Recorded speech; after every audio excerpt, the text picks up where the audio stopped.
O que pode ter em comum o fim da ditadura e a redemocratização no Brasil? Podemos afirmar que uma intensa participação juvenil por meio de movimentos que travou uma mudança social e política. É um fato histórico e ainda atual. A juventude tem se envolvido na construção de políticas públicas. De acordo com a última pesquisa do IBGE, Maranhão tem a 10ª maior população jovem do Brasil. Esse ano, mais de 100 mil já emitiram o título de eleitor em todo o país. Comparando com as últimas eleições, houve ainda um aumento de candidaturas jovens. Fazendo uma análise desse cenário, é possível perceber o interesse da juventude em fazer política? Mas quais são os desafios nesse caminho? O Estado incentiva os jovens na construção de políticas? Como podem ser apontadas a força e participação de jovens na política? É fundamental para democracias? Estamos começando o Contraplano.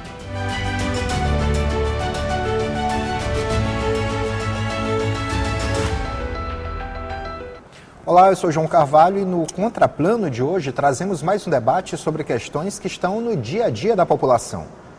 Para conversar sobre a representatividade jovem na política, convidamos o secretário de Estado de Juventude, Tiago Prado, e o historiador e comunicólogo Marcos Saldanha.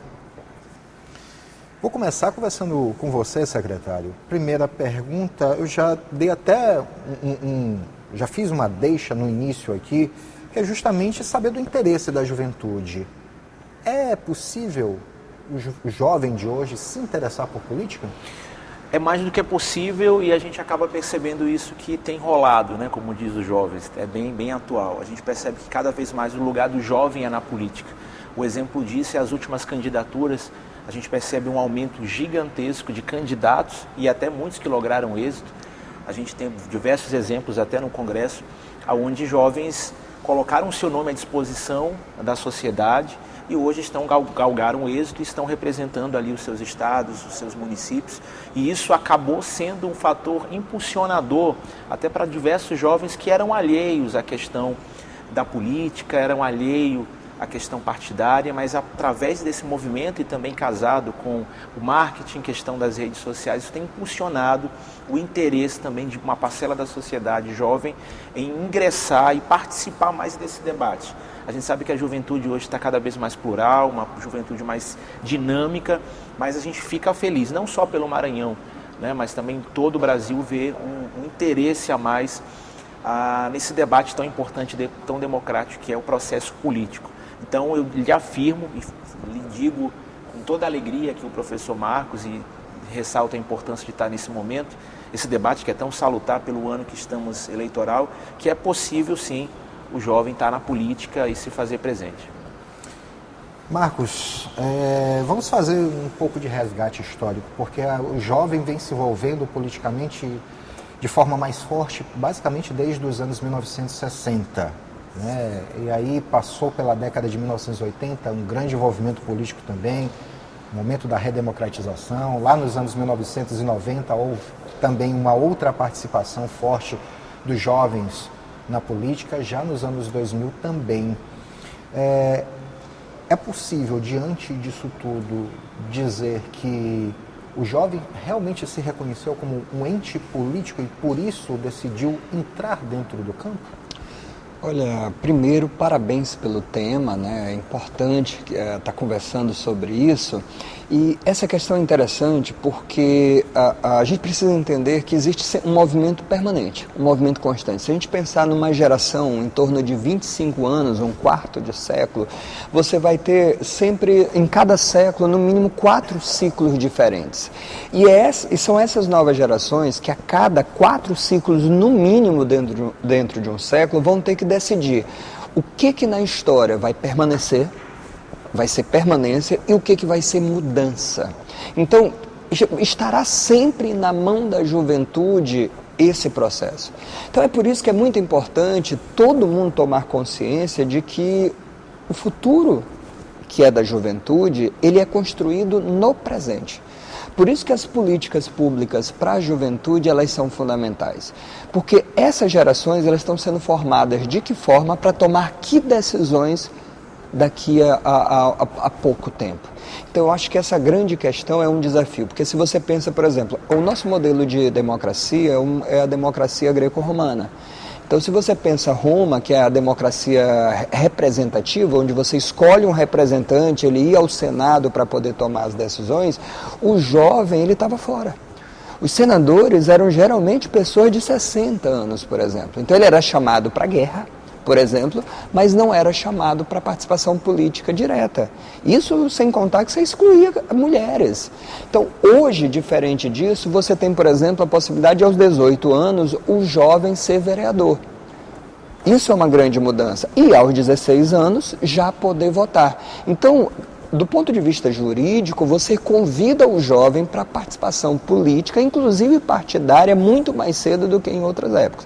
Agora, o grande desafio é convencer esse jovem da relevância que, de fato, ele tem fora da zona partidária, mas da zona política enquanto decisões sociais, enquanto movimentos sociais, enquanto situações da vida dele que vão acontecer. Porque aí você vai preparando esse jovem para o valor que é mais essencial, que dá direito, inclusive, dele tomar decisões, que é a democracia. E sem democracia não tem justiça. Então, eu acho que essa grande conscientização nas várias esferas de poder você precisa fazer. Por isso que nas escolas é tão importante o movimento que se faz de conscientizar o jovem para votar, de participação política. Por isso que é tão importante a gente, diante do crescimento da juventude, conscientizar ele de que a decisão dele, para além do voto, é fundamental para aquilo que precisa mudar, o que ele quer que mude, mas aquilo que precisa permanecer, como valores, justiça e democracia. São valores que precisam permanecer. Então, se você pensar que a Alemanha, antes do nazismo, ela era democrática, por exemplo, e optou pelo nazismo com forte adesão da juventude. Então, que garantia você tem que a juventude brasileira no futuro também não vá se aproximar de um regime totalitário? A única garantia que você pode ter é na formação política desses jovens. Então, é muito importante esse diálogo permanente que a gente precisa ter com a juventude e, sobretudo, João, ouvindo a juventude. Que demanda eles têm, né? O que eles querem dizer, do que eles precisam, o que eles estão expressando na música, na arte, na sala de aula. Se você sufoca esse jovem também, você está tirando dele a capacidade do diálogo. E ao tirar a capacidade do diálogo, ele vai ter muito mais acesso a regimes totalitários do que a regimes democráticos. Então, as nossas ações de hoje, no presente, elas são pedagógicas. Vou no gancho do Saldanha, secretário, porque há alguns anos, há algumas décadas, se falava de juventude. E aí nós víamos a juventude lutando pelo direito ao voto, depois a juventude lutando pelo direito à meia entrada, a juventude lutando pelo direito à meia passagem, e hoje em dia se fala de juventudes, e cada juventude dessa tem uma bandeira. Como fazer que essas juventudes diversas, elas, na sua realidade, elas façam a sua defesa política, mas também reconheçam as outras juventudes, para que elas também se envolvam na defesa dessas outras juventudes? Interessante que o professor Marcos falou sobre a questão de ouvir e também respeitar o diálogo entre os jovens, né? E a gente percebe hoje, diante de várias situações que há na sociedade, as juventudes se levantando para defender diversas bandeiras, as juventudes se levantando para defender alguns nichos, e eu acho que o diálogo entre elas é muito salutar e tem acontecido bastante. A gente percebe as juventudes dentro das principais capitais do país. Eu residi por muitos anos em São Paulo, né? Então, por volta dos anos 98 a 99, anos 2000, uma juventude bem interessada em diversas causas específicas. Hoje, retornando até a passeio em São Paulo, a gente vê as juventudes de lá cada vez mais cultural, cada vez mais aberta a outros diálogos, e essas juventudes têm se conversado. Eu acho que também partindo das necessidades da sociedade, algumas que são gritantes, né? A questão da desigualdade social, a questão da educação, que cada vez precisa ser mais ampliada. A gente passou por um tempo um pouco delicado a nível do governo federal, que deixou de investir muito em instituições federais e tudo. A gente vê hoje um novo diálogo, uma nova intenção de permanecer atuante, forte. Eu acho que esse é um passo muito importante e sempre bato na tecla, professor, sobre a questão hoje da comunicação. A gente percebe que os meios de comunicação hoje têm ajudado muito a cada vez mais otimizar e aproximar essas juventudes em todo o território nacional. Agora, aproveitando o gancho do secretário Saldanha, de que forma é que, por exemplo, as redes sociais acabam contribuindo para uma formação política da juventude? Já que você também é um comunicólogo, né? Então interage muito nas redes sociais, como é que vê isso daí? Essa questão é interessante, né, João? Porque contribui. A gente só precisa saber em que contribui, porque o potencial ele é enorme, né? Para os dois lados, né? Para o bem ou para o mal. E o bem eu estou sempre associando a totalitarismo, a ditaduras. O mal. E o bem sempre a democracia. Para mim são dois valores que estão muito claros. Mas será que para os jovens isso está muito claro? Então se a gente pensa, por exemplo, a gente vê os jovens muito ligados a jogos, como Free Fire e tudo, jogos em rede. Durante esses jogos a gente tem muito, e o TikTok também, são redes de jogos que nos intervalos e nos anúncios dele você vai ter sempre, secretário, uma predominância de modelos autoritários, quer dizer, os anúncios pagos estão muito ligados no TikTok ou, por exemplo, nos jogos a ideias antidemocráticas. E isso é perigoso. Então, se o jovem está ali, ele está vulnerável, sem uma rede de proteção, ele está vulnerável a isso. Sem um filtro, sem o acompanhamento de família, sem o acompanhamento da escola. Quer dizer, ele tem, claro, a liberdade de escolha. Mas a questão é, ele tem a capacidade de enxergar se não tem alguém para fazer a troca com ele ali? Então, que tipo de conteúdo é que ele está consumindo? E não estou aqui para censurar, eu estou dizendo assim, por isso que o diálogo é tão importante. E outra coisa é você também oferecer espaços de troca para ele, para que ele não fique tão vulnerável à rede social. E eu nem estou aqui entrando no discurso de controlar o tempo dele em redes sociais, mas a questão é, ele só tem a rede social ou ele tem algo também para acompanhar? Eu digo isso que eu tive, secretário, recentemente em Alcântara, e aí eu dormi em Alcântara, e quando deu ali 10 horas, a garotada, que eu não via durante o dia, né, ali, saíram de casa e eles iam para a praça, mas não para conversar, mas era um grupo de 5, 6, como a gente fazia quando era garoto, porém, todo mundo com o celular conectado. É que à noite a conexão ela fica melhor, e à noite ali a garotada não trocava uma palavra entre si, eles estavam conectados ao joguinho. Bom, bacana, tudo bem, estavam lá. A questão é, e o que tem para agregar esse jovem numa cidade como Alcântara de outro sentido? Quer dizer, aí você tem que ter a rede de proteção, além da escola, com a aula regular ou integral, o teatro, a música, a dança, por exemplo.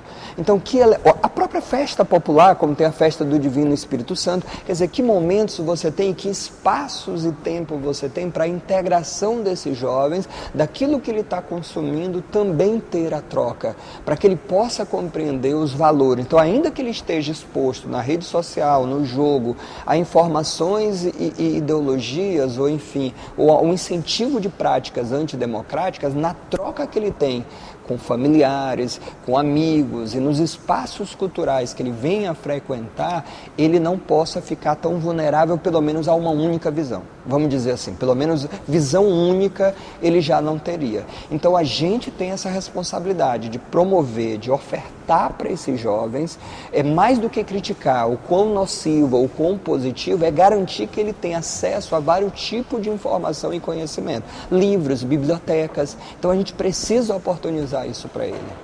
Eu vou voltar a conversar com o secretário de Juventude, mas depois do intervalo. Fim do nosso primeiro bloco do Contraplano. Rapidinho a gente volta.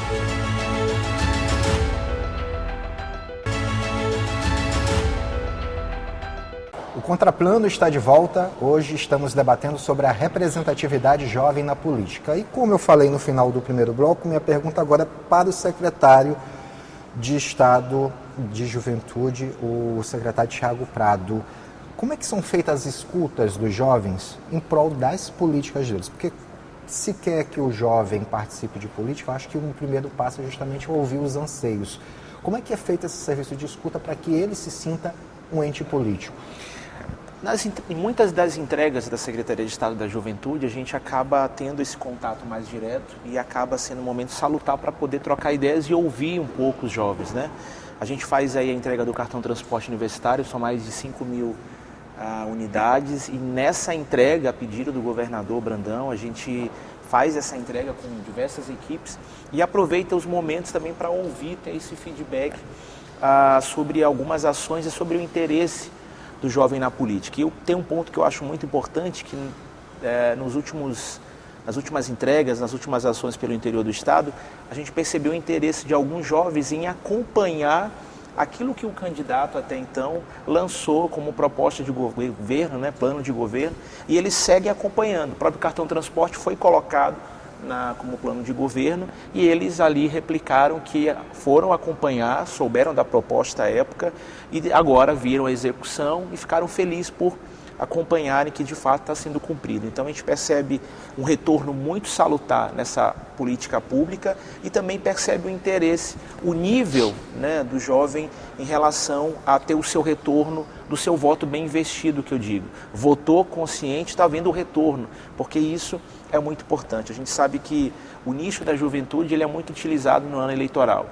Todos os partidos e as campanhas têm ali a coordenação de juventude, algumas mais aguerridas, outros nem tanto. Alguns partidos, historicamente, têm as suas juventudes bem aguerridas, mas, de fato, às vezes fica somente naquele período, né? Não há um pós.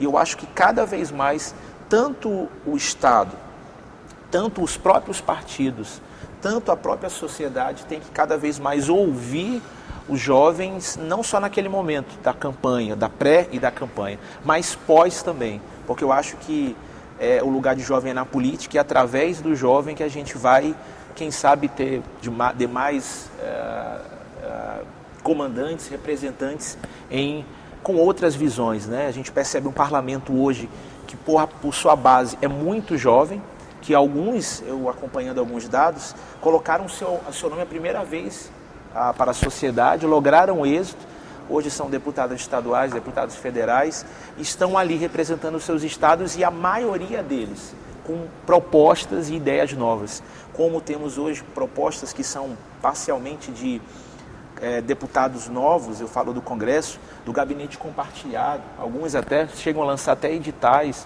a fim de colocar e dar oportunidade para jovens estagiários a partilhar esse dia a dia, conhecer mais Brasília, vamos dizer assim, onde é o centro do poder, onde diversas tomadas de decisões são geridas. Então a gente percebe essa inovação que está ligado com a juventude, né? Então isso é muito importante e a gente aqui no estado, voltando, a gente aproveita no dia a dia para acompanhar. Só ressaltar também que a Secretaria de Estado da Juventude fez um papel muito bacana, que foi a Juventude Cidadã, em parceria com a Defensoria Pública, onde a gente fez aí a formação de mais de quase 100 jovens, respeitando aí as diretrizes da Defensoria Pública, que faz um excelente trabalho, assim como o Tribunal Regional Eleitoral também, nas escolas, e a gente fez isso e pretende também avançar com essas ações pós-eleição, porque eu acho que o jovem tem que ser ouvido antes, durante e depois do processo eleitoral. Aproveitar o gancho aqui do que o secretário falou, Saldanha,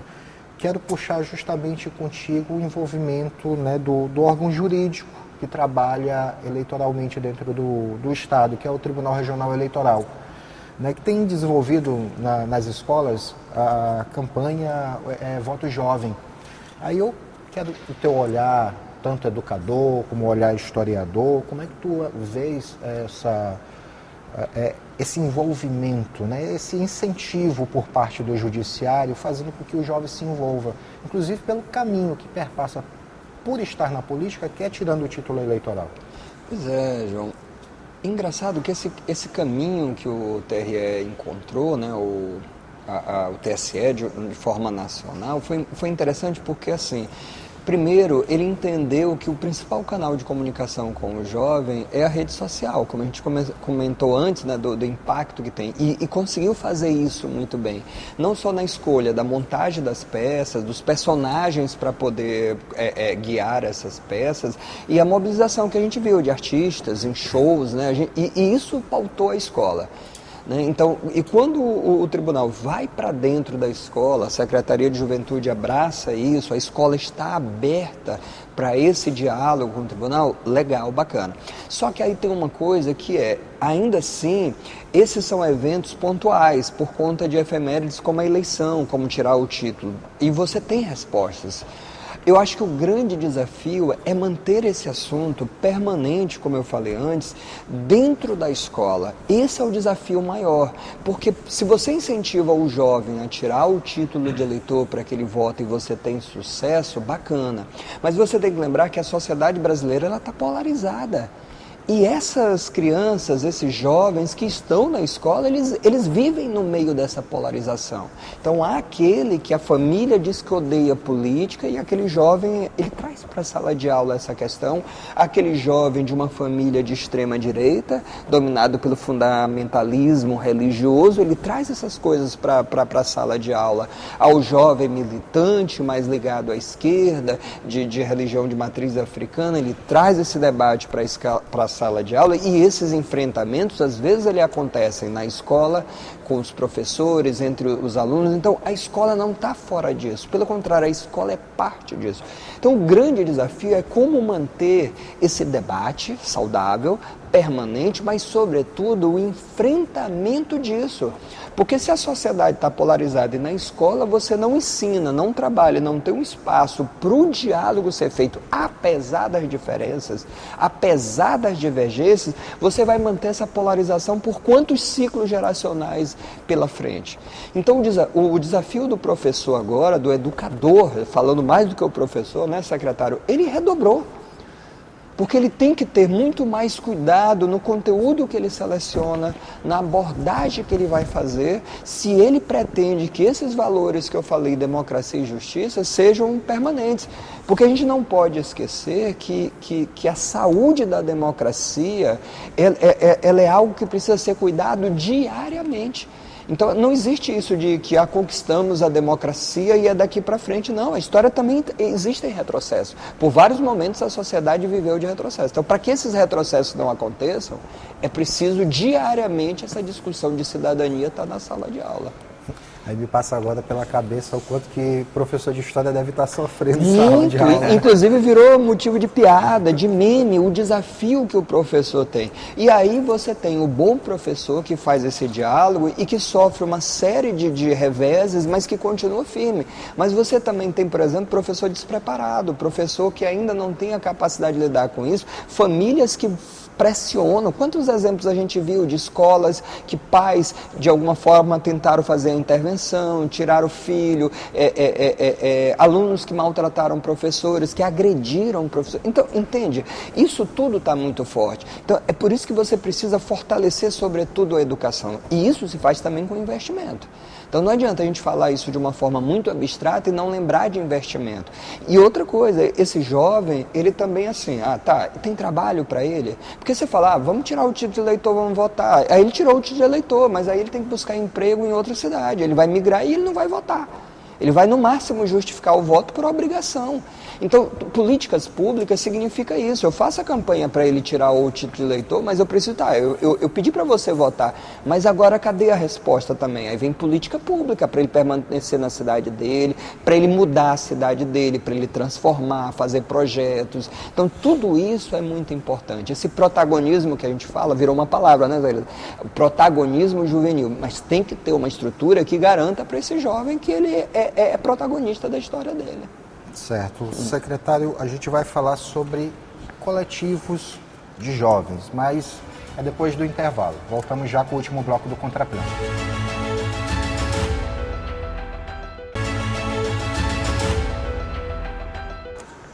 Voltamos para o último bloco do programa Contraplano, hoje debatendo sobre a representatividade jovem na política. Secretário, no final do bloco anterior, disse que ia conversar com o senhor sobre questões de coletivos, mas a gente vai para além dos coletivos eleitorais, que hoje em dia é permitido pela legislação eleitoral. Mas para o coletivo político mesmo, coletivo de propósitos, coletivo de ideias, porque ainda bem que isso tem ficado muito para trás, o povo sempre taxava, né, muito os jovens como um sonhador, às vezes até como um lunático. Infelizmente faziam isso. Mas os jovens hoje em dia têm percebido que quanto mais juntos eles estiverem no mesmo propósito, é capaz de ganhar espaço na defesa das suas bandeiras dentro da política, secretário? É muito capaz, e hoje, como o professor havia falado, essa polarização que existe, a gente vez ou outra volta para a polarização, né? Porque ela é real, ela está aí em alta. A gente percebe a polarização dos nichos também, das religiões, né? A direita e a extrema-direita puxa para um segmento, a esquerda e a extrema-esquerda puxa para outras religiões. E a gente percebe juventudes também dentro dessas religiões, né? Dentro da religião matriz africana, dentro da católica com as PJs, dentro aí também das igrejas evangélicas, e elas também a gente percebe que se conversam aqui e ali. Assim como a gente percebe também hoje o esporte em alta, a gente tem hoje uma grande skatista de Imperatriz que ajudou a elevar novamente o interesse, até porque há pouco tempo era muito futebol, né? Mas a gente percebe no Maranhão um interesse voltado para a questão do skate, e você levanta outro grupo, outro segmento para esses esportes mais radicais e mais, de uma certa forma, sempre se respeitando. Então há sim esses grupos e dentre eles todos pautam política. Porque o jovem que se interessa hoje no skate, baseado na Raíssa, que é maranhense, é um orgulho para todos nós, ele no seu município junta ali a sua galerinha e de repente não tem uma pista de skate.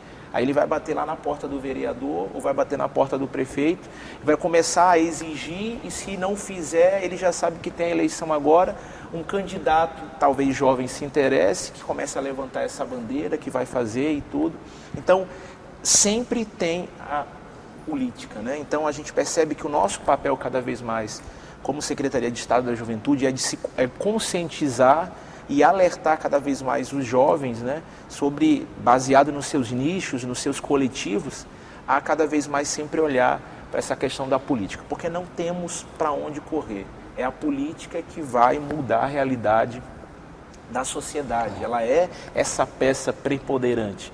E de acordo com algumas situações tão feias, né, tão desastrosas que acontecem no mundo político, corrupção, que é uma realidade, que pauta muito também o cenário policial, acaba afastando um pouco os jovens, mas por outro lado, baseado nos seus interesses, a gente vê o jovem buscando cada vez mais ser protagonista no seu voto. E aí por isso que é importante também um pós, né, de estar respeitando, de ouvir o jovem antes, durante e depois, para poder um candidato, para poder as suas ações terem sempre êxito. Saldanha, nos últimos anos a gente tem percebido o surgimento de jovens políticos que estão surgindo de uma outra forma, formação através de algumas instituições especializadas, inclusive do âmbito nacional, inclusive políticos maranhenses novos, pessoas que estão se envolvendo, vão atrás desses institutos, buscam conhecimento para poder adentrar no mundo da política. Por que tem crescido tanto interesse por essas instituições? Pois é, o grande desafio é a gente tentar entender. A eleição ela tem um pragmatismo muito grande. Quem trabalha com política, quem trabalha com eleição, sabe que o voto tem uma matemática.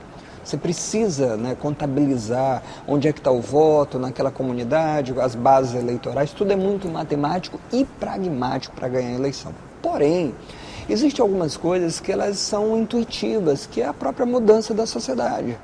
Então, quem está trabalhando com isso, ele precisa estar sempre enxergando o que demandas novas estão surgindo, que interesses diferentes estão surgindo.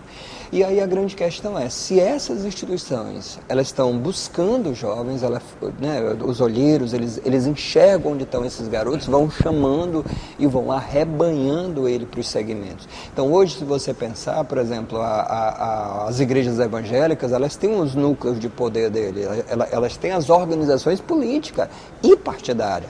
E elas conseguem enxergar a liderança. Então, se você pensar, personagens como o Nicolas, por exemplo, ele surgiu nesse contexto.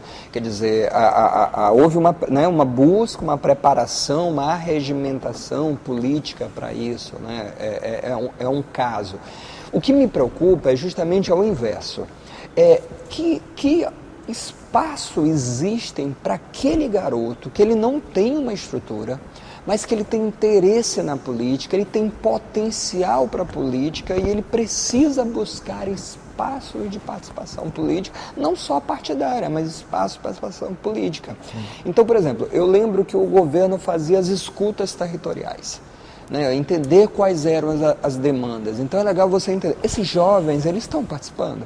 Eles estão colocando ali as demandas dele do que eles precisam, por exemplo, essas demandas estão sendo ouvidas e respeitadas. Então assim, e se esse garoto, porque também existe aquele sentimento, o filho não sei quem se elege, também, e eu sou capaz de me eleger, eu sou capaz de ter uma representação. E aí a outra coisa também é a coisa do engajamento. Porque você pensa assim, mas nas redes sociais existem fenômenos, pessoas que surgem do nada e conseguem representar o poder. Mas não é exatamente do nada que essas pessoas surgem. A rede, ela tem um controle disso, a gente sabe disso. Então existem filtros, existem trends, como eles chamam, para poder garantir esse engajamento. Então a minha dúvida é, se o jovem não tem esse espaço para se engajar, onde é que ele vai se engajar? Aí ele vai para uma torcida organizada de futebol que briga no estádio. Aí ele vai se engajar num grupo que é para depredação, ou ele vai se engajar em alguma coisa, ele vai se engajar. É da natureza, né, secretário? Precisa gastar a sua energia. Gastar, e ele gosta, bando, engaja. Ao mesmo tempo que ele busca a individualidade dele, ele quer ser notado como indivíduo, mas ele tem um comportamento de bando também. Então ele vai procurar isso. Então a grande questão é onde está sendo ofertado isso. Então a pergunta que você me fez sobre esses institutos que estão preparando, legal. Agora a questão é para quê? E para quem esses jovens estão sendo preparados, entendeu? Então assim, se a gente deixa o vácuo, alguém vai ocupar. Por isso que as políticas públicas, elas são importantes. Então eu vejo, por exemplo, batalhas de rap. Tem uma turma, isso na periferia, porque você já tem, né? Por exemplo, você pensar Ribamar, J Câmara lá no Ribamar, onde eu trabalhei, mas se você pensar no Maracanã, o Maracanã já não é nem mais praticamente zona rural, é periferia. Virou periferia. E você já tem no Maracanã muito mais o garoto envolvido com a cultura rap, por exemplo, do que o garoto... A tradição do Bumba Meu Boi. Do que a tradição do Bumba Meu Boi, que tem um Maracanã muito forte. Então a questão é onde esse jovem está engajado e que espaço tem de engajamento para ele. Então assim, se você dá na cultura... Os grupos de Bumba Meu Boi, o grupo, né, não só que dance, mas que ele possa também fazer roupa da confecção, mas também que ele possa compor, que ele possa cantar. E onde é que estão esses espaços de representação e de apresentação das ideias desses jovens? Então isso me preocupa um pouco, né, porque há sempre uma intenção. Então, se você não ocupa esses espaços com boas intenções, com ONGs, com institutos, com o poder público, alguém vai ocupar. E alguém vai ocupar da pior forma e com as piores das intenções. Então, é por isso que é importante. Como eu falei, a história da rede. A rede de proteção que você vai criando ao redor desse jovem e deixando claro, ele vai ter autonomia, mas você precisa ter cuidado para que ele não caia em armadilhas, né? E eu acho sempre que o autoritarismo, por exemplo, a violência, é uma armadilha terrível. E às vezes é lá que ele vai parar, né? Porque a regimentação é muito poderosa dessas redes, né? Sim. A gente já está encaminhando aqui para o final do programa. Quero agradecer imensamente a participação de vocês dois aqui e abrir o espaço agora, secretário, para o senhor fazer suas considerações finais a respeito do nosso tema. Eu saio daqui com uma certeza, que o lugar de jovem é na política, que a comunicação, as redes sociais, essa coisa tão atual hoje estão mais do que converge, né? E a gente percebe que esse é o caminho também para esclarecer e para nós, representantes do governo do Estado, do poder público, também utilizar cada vez mais esses canais para poder estar conscientizando, alertando e despertando o jovem para poder cada vez mais ocupar o seu espaço e espaços de poder, né? A gente volta a falar sobre o Congresso cada vez mais atual, candidaturas hoje, pré-candidaturas já dão conta que isso também vai avançar muito aqui no pleito, né, nesse pleito que se aproxima, então a gente fica feliz com todo esse movimento. Em relação ao mais institucional da Secretaria de Estado da Juventude, a gente segue nesse papel também de informar, conscientizar e cada vez mais levar políticas públicas. Eu agradeço de verdade, um baita conhecimento aqui do professor Marcos, grato pelo acolhimento aqui do nosso âncora, estamos sempre à disposição. E um forte abraço. Marcos Saldanha. Olha, tem uma coisa que eu aprendi nos últimos anos, é que a gente sempre quando trabalhava, viu, secretário, com coisas como revolta da vacina, ditadura na história, a gente falava de uma coisa que parecia absurda. E de repente, anos atrás, a gente estava vivendo aquilo tudinho. A gente estava, assim, ideias totalitárias se fortalecendo, as pessoas lutando contra a vacina, e a gente estava tentando, parecia que aquilo estava no passado e aquilo voltava. Então qual é a lição que a gente tira disso? Alguns valores, os mais essenciais, eles são de luta permanente. Então não existe geração perdida, mas também não existe que essa geração ela é a mais inteligente, a melhor, e está pronta. Não tem isso. Gerações e jovens é formação permanente. E é essa a responsabilidade que a gente tem e não pode fugir, não pode descansar. Então eu acho que esse exercício ele é importante. Não há descanso, nenhum dia sequer de descanso. É uma luta permanente. Se a gente quer ter um bom futuro, então investimento em educação sempre e atitudes educativas com os nossos filhos, mas também com amigos, com familiares. Isso aí é um exercício que não se baixa a guarda jamais. Certo, mais uma vez agradecer ao secretário de Estado da Juventude, Thiago Prado, jornalista, eu que agradeço, parabéns. Marcos Saldanha. Muito obrigado. Chegamos ao fim do programa de hoje. Tivemos a produção e direção da Aline Cantanhede. Você pode assistir a reprise dessa edição em nossa programação ou em nosso canal do YouTube TV Assembleia Maranhão. A gente volta com uma nova discussão no Contraplano da semana que vem. Até lá, paz e bem.